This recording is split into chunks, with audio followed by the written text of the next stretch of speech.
पवन भैया जी सत साहिब, मेरा कुछ शंकाएं हैं जो आप कृपा करके शंकाओं को समाधान कीजिए। पहला है कि रक्षा सूत्र किस हाथ में बांधनी है, क्योंकि पहले परंपरागत रूप से लड़की को बायां हाथ में और लड़का को दाहिना हाथ में बंधवाया जाता था। इसमें गुरु जी का क्या आदेश है। दूसरा है कि घर में शादी है और सभी अनुपदेशी हैं, तो क्या कपड़ा खरीदने में हम सहयोग दे सकते हैं। तीसरा है कि ऑनलाइन नाम दीक्षा अप्रैल 2020 में लिए थे, जो सतनाम मिल गया है, तो इसमें शंका समाधान कीजिए कि प्रथम मंत्र और सतनाम दोनों मिक्सिंग जाप कर सकते हैं। मिक्सिंग जाप का मतलब है कि जैसे 20 मंत्र 10-20 मंत्र प्रथम मंत्र कर लिए, फिर सतनाम भी कर लिए, फिर टाइम मिला तो प्रथम मंत्र कर लिए, फिर सतनाम कर लिए। ऐसा क्या कर सकते हैं, या फिर प्रथम मंत्र 108 बार पूरा करके ही सतनाम करना है। और चौथा है कि क्या जीन्स पहन सकते हैं। और पांचवा है कि सतनाम जो है, सतनाम का जो नियम मर्यादा है वो मेरे पास नहीं है, तो उसका नियम मर्यादा मुझे चाहिए। सत साहिब। बंदी छोड़ सतगुरु रामपाल जी महाराज जी की जय हो। सतसाई बहन, आप जी का प्रथम सवाल है कि परम पूज्य सतगुरु रामपाल जी महाराज जी से नाम दीक्षा लेते समय हमें जो एक लाल कलर का धागा मिलता है, जिसको हाथ की कलाई पे बांधा जाता है, और वर्तमान में समाज में जो प्रथा है उसके हिसाब से औरतें उसको दाएं हाथ पे बांधती हैं, पुरुष उसको बाएं हाथ पे बांधते हैं। तो क्या ऐसी कोई प्रथा सतगुरु रामपाल जी महाराज जी की भक्ति में भी है? क्या ऐसा कोई नियम है? तो बहन दास तो यही कहेगा कि ये पूर्ण परमेश्वर की सत भक्ति है, और सत भक्ति में आडंबर और पाखंड के लिए, कुरीतियों के लिए, प्रथाओं के लिए, परंपराओं के लिए लेस मात्र भी जगह नहीं है। तो ये आपकी अपनी इच्छा, आपकी अपनी मर्जी के ऊपर निर्भर करता है कि आप परमेश्वर के रक्षा सूत्र को कौन से हाथ में बांधना चाहती हैं। दूसरा आप जी का सवाल है कि मेरे परिवार में मैं अकेली उपदेशी हूँ और परिवार में शादी है, तो क्या मैं उनके साथ में शॉपिंग करने जा सकती हूँ, सामान वगैरह खरीदने के लिए उनके साथ जा सकती हूँ। यदि मैं उनके साथ गई तो मेरी किसी मर्यादा का हनन तो नहीं होगा, मेरे को कोई दोष तो नहीं लगेगा। देखिए बहन, जहाँ तक दास का आइडिया है, आप उस परिवार की बहू हैं और आप अकेली उपदेशी हैं, तो बहन ऐसी स्थिति में आप उनके साथ में जा सकती हैं। मार्केट में, बाजार में कोई भी चीज़ खरीदने के लिए, शॉपिंग के लिए आप जी अपनी सास के साथ में, अपने पति के साथ में, ननद के साथ में, देवरानी जेठानी के साथ में आप जी जा सकती हैं। जाने में किसी प्रकार का कोई दोष नहीं है, लेकिन ध्यान इतना रखना कि वो दुल्हा या दुल्हन के लिए जो भी ड्रेस खरीदें, जो भी वो लोग ज्वेलरी खरीदें, आप उसमें अपनी सहमति मत देना। आप अपनी इच्छा मत बताना कि जी ये वाला अच्छा नहीं है, ये वाला ले लो। नहीं जी, ये लहंगा सस्ता है, अच्छा भी नहीं लग रहा, इसका कलर भी ठीक नहीं है, वो लो जिसपे लाल कलर की देखो कैसा कैसा सुंदर सुंदर चित्र बने हुए हैं। इस तरीके से आपने अपनी चॉइस नहीं बतानी है। जैसा उनको अच्छा लगे वो अपना खरीदे, और आपसे यदि वो पूछें कि बेटा ये कैसा है, तो आप उनको यही कहते हुए उनको बोल दो कि माता जी आपको पसंद आ गया, आपने देख लिया, और क्या अच्छा होगा, ठीक है, बहुत अच्छा है माता जी, कोई दिक्कत नहीं। इस तरीके से आप जी यदि आपसे पूछें तो आपने केवल इसी तरीके से उनका सहयोग करना है। तीसरी आपकी शंका है कि भगत जी मैंने प्रथम नाम लिया, फिर मुझे सतनाम मिला, दोनों मंत्र में जाप करती हूँ, तो मेरी शंका ये है कि मैं दोनों मंत्रों का मिक्सिंग जाप कर सकती हूँ या नहीं। मिक्सिंग का मतलब होता है कि क्या मुझे प्रथम नाम को पहले जाप करना पड़ेगा पूरी 108 माला, या फिर मैं बीच बीच में सतनाम भी जाप कर सकती हूँ। तो देखिए बहन, ये परमात्मा की भक्ति है। परमात्मा ने इस भक्ति को बहुत ही सीधे तरीके से हमें बताया है, बहुत ही सहज ये भक्ति है परमात्मा की, और इसमें ऐसी कोई बाध्यता नहीं है कि आपको सबसे पहले प्रथम नाम की माला करनी पड़ेगी, उससे पहले आप सतनाम नहीं कर सकते। ऐसा कुछ नहीं है। परमेश्वर ने कहा यदि रात को 2 बजे भी आपकी आंख खुल जाती है और आपकी मंत्र करने की इच्छा हो, तो आप कोई भी मंत्र जो आपकी जुबान पे आ जाए उसी को आप कर सकती हैं। उसी का सुमरण, जैसी विधि परमात्मा ने बताई है उस विधि से आप जी उसका सुमरण कर सकती हैं। मान लीजिए आप सुबह उठते ही आपने सतनाम के 4 मंत्र कर दिए, उसके बाद आपको कोई काम याद आ गया, आप अपनी रसोई में चली गई, वहां मान लीजिए आपको प्रथम मंत्र की आपको याद आ गई, आप जितने मर्जी 2, 4, 5, 10 जितने मंत्र कर सकती हो आप प्रथम मंत्र के कर लीजिए। फिर मान लीजिए आपका ध्यान हट गया, फिर आपको 2 मिनट बाद में सतनाम याद आ गया, आप सतनाम के सुमरन कर लीजिए, 2, 4, 5, 10 जितना भी आप करना चाहो। ऐसी कोई बाध्यता इस भक्ति मार्ग में नहीं है, बहुत ही सहज मार्ग है, बस मंत्र होने चाहिए हमारे, ये गुरुदेव ने बताया। तीसरा आपका सवाल है कि भगत जी क्या हम जीन्स वगैरह पहन सकते हैं? तो बहन देखिए, जीन्स को लेकर आजकल सतलोक आश्रम मैनेजमेंट हरियाणा की तरफ से भी एक पीला पर्चा आया हुआ है और संगत में से काफी भगत भाई बहनों ने अपनी अपनी प्रतिक्रिया भी दी है। कुछ ने सही बताया, कुछ ने उसको गलत बताया। गलत बताने के पीछे का रीजन उनका ये था कि कुछ लोगों ने सतलोक आश्रम मैनेजमेंट हरियाणा के शंका समाधान वाले नंबरों पे फोन किया और उनसे पूछा, क्योंकि देखिए ये परमात्मा की भक्ति है और परमात्मा ने लाखों की संख्या में सत्संग कर रखे हैं और जो भी भगत इस परमात्मा से जुड़ता है वो एकदम से सारे सत्संग नहीं सुन सकता है, इसलिए शंकाएं होना जाहिर सी बात है। तो जब लोग वहां पे फोन करते हैं और उनसे पूछते हैं कि भाई हमने तो ऐसा कभी सुना नहीं, तो भाई ये बताइए कि क्या ये गुरुजी का आदेश है, और यदि गुरुजी का आदेश है तो गुरुजी ने क्या सोच के मना किया है, इसका रीजन क्या है, और ये जानने का हमारा अधिकार भी है, क्योंकि परमेश्वर सतगुरु रामपाल जी महाराज जी ने हमें प्रथम नाम के साथ में जो 11 मंत्र दिए हैं और सतनाम के साथ में हमें जो 33 या 34 नियम दिए हैं, हर नियम के पीछे एक लॉजिक है, एक रीजन है, एक कारण है, और कारण क्या है वो परमात्मा ने अपने सत्संगों में खुल के बताया है।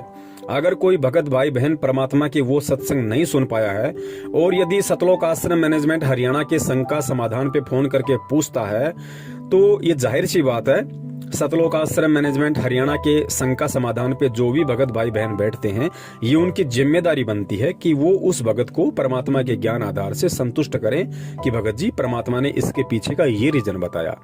लेकिन जो ऑडियो दास ने सुनी है, उन ऑडियो में केवल उन लोगों ने यही कहा कि भाई गुरु जी का आदेश है, मानना है तो मानो, नहीं मानना तो नहीं मानो। तो भाई ऐसे बात नहीं बनती है। जैसे परमात्मा ने हमें प्यार से हर चीज को समझाया है, उसी तरीके से आप लोगों ने भी भगत समाज को समझाना पड़ेगा यदि आप शंका समाधान करने बैठे हो तो बहन देखिए, जीन्स के पीछे का जो रीजन है, और परमात्मा ने खाली अकेले जीन्स के लिए मना नहीं किया बहन, जीन्स से परमात्मा की कोई दुश्मनी नहीं है। परमात्मा ने अपने सत्संगों में स्पष्ट रूप से कह रखा है कि देखिए, परमात्मा की भक्ति ग्रहण करने के बाद में और ये नियम वगैरह पता होने के बाद में और इतने सत्संग सुनने के बाद में आपको ये समझ में आ जानी चाहिए कि ये मोक्ष वाली भक्ति है, और मोक्ष वाली भक्ति में परमात्मा भगत को हंस बनाएंगे। और हंस कौन होता है? हंस वही होता है जो अपना सीधा साधा तरीके से रहे, ना कोई ज्यादा चटक मटक करे, ना ज्यादा ऊपर मुंह करके चले, बिल्कुल सिंपल सादा। परमात्मा कहते हैं साधु सोई जो सीधा चाल है। तो हमें हर तरीके से हमने भगत बन के रहना होगा। परमात्मा ने बताया कि भगत का बोलना, भगत का चलना, भगत का उठना, भगत का बैठना, भगत का पहनना एक बिल्कुल सभ्य होना चाहिए। उनके भगत के उठने, बैठने, चलने, बोलने में भी कहीं कोई अश्लीलता नजर नहीं आनी चाहिए, किसी भी प्रकार की कोई असभ्यता नजर नहीं आनी चाहिए। तो आजकल समाज का जो बिगड़ा हुआ रूप है और जिस कदर कपड़ों को लेके जो अश्लीलता समाज में फैली हुई है, उससे बचाने के लिए परमात्मा ने अपने भगत को ये आदेश दिया हुआ है कि भाई आप मेरे बच्चे हो, आप परमात्मा के बच्चे हो, और परमात्मा के बच्चे ने केवल परमात्मा को प्रसन्न करना होता है। और परमात्मा किन बातों से प्रसन्न होता है ये भी गुरुदेव ने सत्संगों में बताया है कि परमात्मा केवल अपने भगत के सीधेपन से और साधेपन से प्रसन्न होता है। हम परमात्मा को होठ लाल करके, हम परमात्मा को बाल काले करके, या हम परमात्मा को मेकअप करके, फेशियल करके, या सोना पहन के, चांदी पहन के, तड़क भड़क वाले कपड़े पहन के हम परमात्मा को 7 जन्म में भी खुश नहीं कर सकते। परमात्मा प्रसन्न होता है भक्ति से, सीधेपन से, और जो नियम परमेश्वर ने दिए हैं उन मर्यादाओं में रहते हुए परमात्मा की भक्ति करते रहने से। तो हमें बहुत ही सीधे और सिंपल तरीके से हमने चलना होगा। हमारे जो कपड़े हैं बहुत ही वो सभ्य तरीके वाले होने चाहिए, उनमें कहीं भी किसी भी प्रकार की कोई भी अश्लीलता नहीं दिखनी चाहिए। तो आजकल बाजार में जिस प्रकार से टाइट जींस आती हैं, या जो टाइटी आती है, जो एक पजामी टाइप की आती हैं जिसको माता बहनें पहन लेती हैं, और ऊपर भी बहुत सारे ऐसे कपड़े आते हैं मार्केट में जो बिल्कुल टाइट होते हैं, जिनमें माता बहनों के अंग बिल्कुल मतलब स्पष्ट रूप से दिखाई देते हैं। तो गुरुदेव ने बताया कि बेटा देखो, यहाँ पे ये काल भगवान का लोक है, और यहाँ पे नर और मादा दो हैं और ये दोनों अपोजिट सेक्स हैं और तीनों गुणों में से रजोगुण का प्रभाव यहाँ पे सबसे ज्यादा है। तो परमेश्वर ने बताया कि देखो, यदि आप इस तरह के कपड़े पहनोगी जो आपके अंगों का प्रदर्शन करे, एक अश्लीलता दर्शाए, तो सामने वाला व्यक्ति जो भी आपको देखेगा उस व्यक्ति के मन में हलचल शुरू होगी, क्योंकि काल का लोक है। पांचों विकार यहाँ पे सबके अंदर है, चाहे भगत हो चाहे जगत हो। एक परमेश्वर सतगुरु रामपाल जी महाराज जी को छोड़ के इन पांचों विकारों से, तीनों गुणों से कोई भी व्यक्ति यहाँ पे अछूता नहीं है, चाहे वो उनकी 20 साल से भक्ति कर रहा हो चाहे 50 साल से भक्ति कर रहा हो। तो परमात्मा ने बताया आपने कोशिश करनी है कि आपने किसी भी प्रकार से, माता बहनों ने जो परमेश्वर सतगुरु रामपाल जी महाराज जी की शिष्या हैं, उन्होंने ऐसे किसी भी प्रकार के कपड़े नहीं पहनने जो टाइट हों, जो आपके अंगों को प्रदर्शित करते हों, जो अश्लीलता दर्शाते हों, जिससे दूसरे व्यक्ति का मन विचलित होता हो। देखो पुण्यात्माओं, जब कोई ऐसी किसी माता बहन को देखेगा जिसने टाइटी पहन रखी है, जिसने बहुत टाइट जीन्स पहन रखी है, ऊपर के कपड़े बहुत टाइट पहन रखे हैं या छोटे कपड़े पहन रखे हैं, तो जाहिर सी बात है पांचों विकार यहाँ सबके अंदर हैं। चाहे जगत हो चाहे भगत हो, ये सच्चाई सबको पता है, चाहे वो कहे या ना कहे, ये उस भगत की अपनी मर्जी। तो सामने वाला उन चीजों को देखेगा, ऐसे कपड़ों में जब हमारी माता बहनों को कोई देखेगा जो परमेश्वर की भगत हैं, तो बहन सामने वाले व्यक्ति के मन में उन तीनों गुणों का प्रभाव, पांचों विकारों का प्रभाव तुरंत हो जाता है।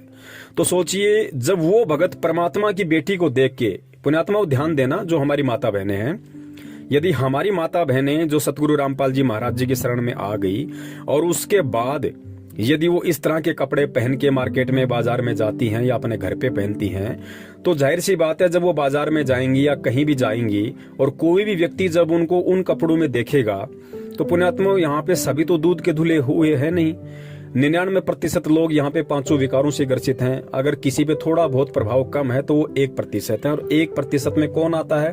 जो बेचारे 60-70 साल की उम्र को ज्यादा पार कर गए हों। बाकी यहाँ सबके अंदर विकार हैं। तो हमारी माता बहन को जब सामने वाला व्यक्ति उन छोटे छोटे कपड़ों में या उन टाइट कपड़ों में या अश्लीलता दर्शाते हुए उन वस्त्रों में देखेगा, तो जाहिर सी बात है तीनों गुण का प्रभाव उसके अंदर होता है।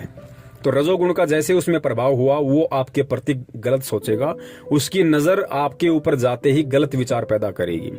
तो बहन, उसके अंदर जो गलत विचार पैदा हुए और गलत विचार पैदा होने से उसके कर्म बिगड़ना शुरू हुए, तो उसके कर्म किसके कारण बिगड़ना शुरू हुए?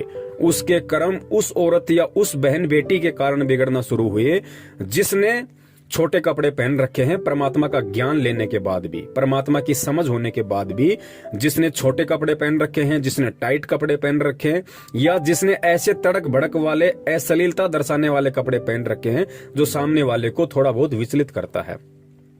तो बहन, वहां पे हम भी दोषी हो जाएंगे, क्योंकि उसके यदि कर्म बिगड़ने शुरू हो रहे हैं या वो यदि विचलित हो रहा है या उसके अंदर यदि काम वासना का कीड़ा दौड़ रहा है, तो बहन वो हमारे को देख के दौड़ रहा है, तो हम भी उसमें उतने ही भागीदार हो जाएंगे। तो बहन, हमने हर प्रकार से यदि हम भगत बने हैं तो हमने भगतों वाले लक्षण अपने ऊपर धारण करने पड़ेंगे।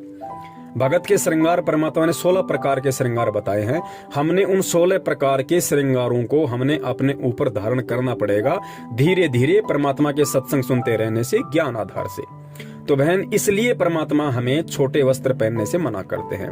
और परमात्मा ने केवल जीन्स के लिए ही मना नहीं किया है, परमात्मा ने तो आश्रम में यहाँ तक भी मना कर रखा था।